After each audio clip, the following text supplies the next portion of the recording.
వార్తా విశేషాల అప్డేట్స్ కోసం మా నవ్యాంధ్ర న్యూస్ ఛానల్ని తప్పకుండా చూడండి.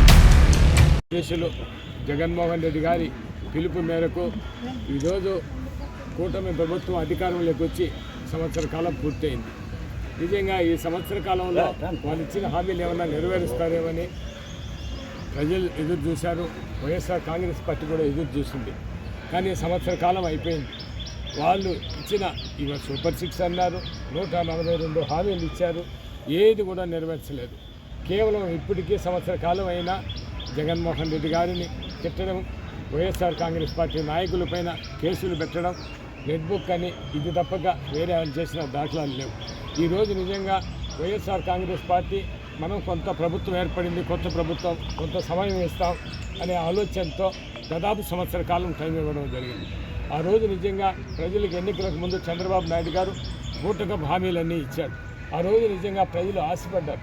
ఆ రోజు జగన్మోహన్ రెడ్డి గారు అమ్మఒడని ఇంటికి ఒకరికి ఇస్తే, చంద్రబాబు నాయుడు గారు మీ ఇంట్లో 3 పిల్లలు ఉంటే 3కి ఇస్తాను, పేరు మార్చి అమ్మ వందనమని, ఈరోజు నీకు 15,000, నీకు 15,000, నీకు అని 50,000 మా కుటుంబానికి వస్తాడు కదా ప్రజలు ఆలోచన చేశారు. అదేవిధంగా మహిళలకు, బీసీలకు 40 సంవత్సరాలకే పెన్షన్ ఇవ్వడం జరుగుతుందని చెప్పారు.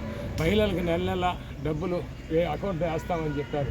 ఎన్నో హామీలు, ఉచిత బస్సు అని చెప్పాడు, మీరు ఎక్కడైనా తిరగొచ్చని. ఇవన్నీ కూడా ఇచ్చి సంవత్సర కాలంలో ఏది హామీ నెరవేర్చకపోగా కేవలం 2 పెట్టుకున్నాడు. పోలవరం ప్రాజెక్ట్ అని, కేవలం అమరావతి అని. ఆ 2 కూడా వారికి పార్టీ, వారి నాయకులకు మేలు జరిగేదానికి తప్పక ఇది ప్రజలకు ఏమాత్రం కూడా మేలు జరిగేది కాదు. ఈరోజు నిజంగా రాష్ట్ర వ్యాప్తంగా ప్రజలు తండోపాలుగా తరలి వచ్చారు. ఈరోజు ఎందుకంటే వైఎస్ఆర్ కాంగ్రెస్ పార్టీ ప్రజల పక్షాన నిలవాల్సిన అవసరం ఎంతైనా ఉంది.